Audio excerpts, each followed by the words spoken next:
Uttar Pradesh BJP में जारी टकराव अब सड़क पर आ गया है। पार्टी के दो बड़े नेताओं में राज्य की बदहाल स्थिति पर तीखी बहस शुरू हुई, जो आगे झड़प में बदल गई। मामला इतना आगे पहुंच गया कि विधायक बृजभूषण ने मंत्री स्वतंत्र देव सिंह को बंधक तक बना लिया। वहीं बीजेपी के अंदर शुरू हुई इस खींचतान पर सपा प्रमुख अखिलेश यादव की प्रतिक्रिया भी सामने आई है। तो क्या बोले हैं अखिलेश यादव और क्या है ये पूरा मामला, जानेंगे इस रिपोर्ट में। उत्तर प्रदेश की बीजेपी में मचा घमासान अब जग जाहिर हो गया है। बीजेपी विधायक बृजभूषण और मंत्री स्वतंत्र देव सिंह के बीच ठन गई है। दरअसल ये मामला उस वक्त सामने आया जब उत्तर प्रदेश के महोबा जिले में आयोजित युवा उद्घोष कार्यक्रम से लौट रहे कैबिनेट मंत्री स्वतंत्र देव सिंह का काफिला बीच रास्ते में बीजेपी विधायक बृजभूषण राजपूत ने रोक दिया।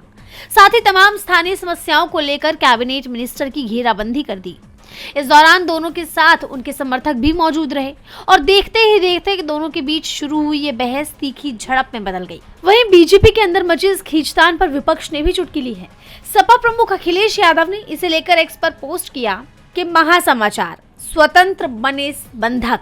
समाचार, भाजपा के विधायक बृजभूषण राजपूत ने क्षेत्र की बदहाल सड़कों, गांवों में पेयजल संकट और जल जीवन मिशन के अधूरे कार्यों को लेकर मंत्री स्वतंत्र देव सिंह को बंधक बनाया है। यही नहीं, इस पूरे विवाद को लेकर अखिलेश यादव ने अपनी बात रखते हुए कहा कि हमने तो पहले ही कहा था कि भाजपा के डबल इंजन ही नहीं, डिब्बे भी आपस में टकरा रहे हैं। पैसे कमाने और जमीन कब्जाने में लगे भाजपा के मंत्री हो या विधायक, इनमें से कोई भी जनता या विकास का काम नहीं कर रहे। इसीलिए जनता के गुस्से से बचने के लिए वो एक दूसरे पर दोषारोपण कर रहे हैं।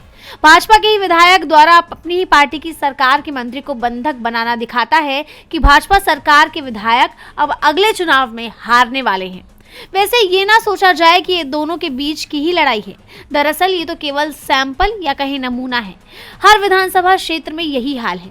इस बार भाजपा को चुनाव लड़ने के लिए प्रत्याशी ही नहीं मिलेंगे।